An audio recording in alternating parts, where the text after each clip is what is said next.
استاد پدرم از دنیا گذشت. عکسش را خواستم که کلان کنم. گفتن که عکسش کلان نکن که پدرت عذاب میتین. نه چی گپی نه. اگر همون عکس هایی که از پدراتون مادراتون شما گرفته باشین، همونها را مقصد اگر با کلان کردنش حاجت باشد میلش، لیکن همون را در جای بمان که نزدیک خودت باشد. شر نیست که باید در مهمانخانه در نظر مردم بمانی. یا اگر همون صورت ها باشن همونها را بسیاری مردم میگه بسوزانین، نسوزانینشان، در یک جای مانین.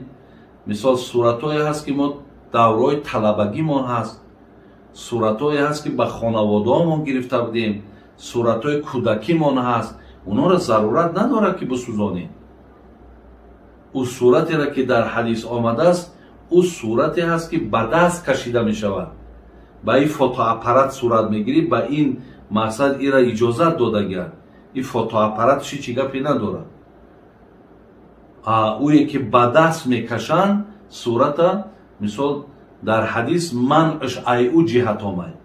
لیکن این فوتوگراف هایی که مثال ما صورت هایی که داریم اینا را بین نبرین، نسوزانین. اینا ما نیم بیسته این آدم از یک سال نگاه میکنی، یک بیات میاری، با یک وقتا که خوش میشود، یک آن گناهی نداره.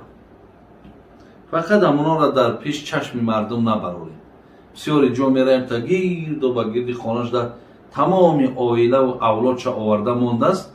این شکل بگیم از معرفت و مدنیت این مردم تاجیک ما نیست. یک جا با من برای خودت، یک کسی دیگه مقصد آچه ترای، بچه ترای، پدری ترای، با دیدن او مثال در او آدم یگان دیگرگونی و یگان فرقی نیست. او همش عزیز برای خودت های. بابا جان در سنت نماز قامت را گویم درست است؟ نه، این اذان الاذان و سنتون للفرائض فقط. حقیقت اذان ها و قامت ها فقط برای نماز فرض است. ما میتونیم که بیم سنت پیشینه بخونیم، بعد اذان بگن، بعد قامت بگن.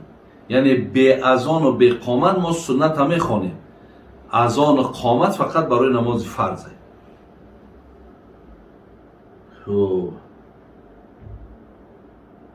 آیا حلقه ذکر در قرآن آمده است یا نه؟ حلقه ذکری که در قرآن آمده است برادرای عزیز، معناش همین امر به معروف نه از منکر. مراد از حلقه های ذکر یعنی ما چی را در نظر داریم؟ این است که وقتی مردم جمع می شوند، ما اعوذ بالله گفته از آیات های قرآن و حدیث های پیامبر وقتی به گوش مردم می رسونیم، همین را میگیم حلقه های ذکر.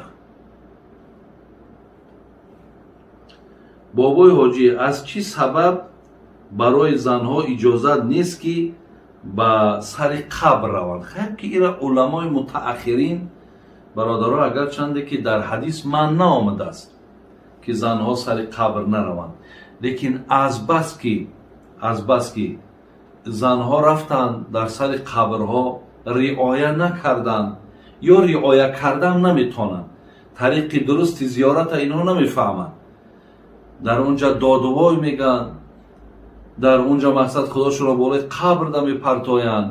بسیاری از شرکیات و خرافات ها که دست میزنن، به همین خاطر گفتن همون خانه دا ایستاده و دعا کنه بهتره.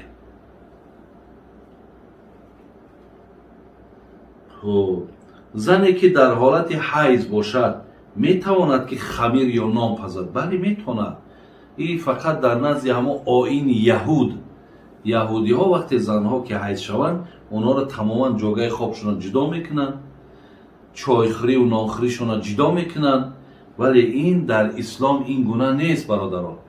زنی که اگر بیماری حیض هم که داشته باشد با مردکش در یک طبق نان میخورد، سر یک دسترخوان میشینند، آب، نان و خمیر چیزی که باشد کردن میگیرد.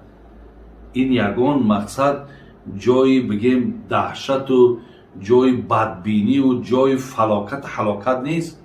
یک دردی هست که аллои меҳрубон дар ивазаш бубин ки ҳатто ки намозоша мебахшад, боз савобуш мета, аҷрш мета.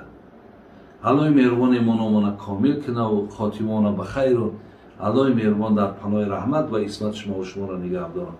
салому алайкум ва раҳматуллоҳи ва баракатуҳ.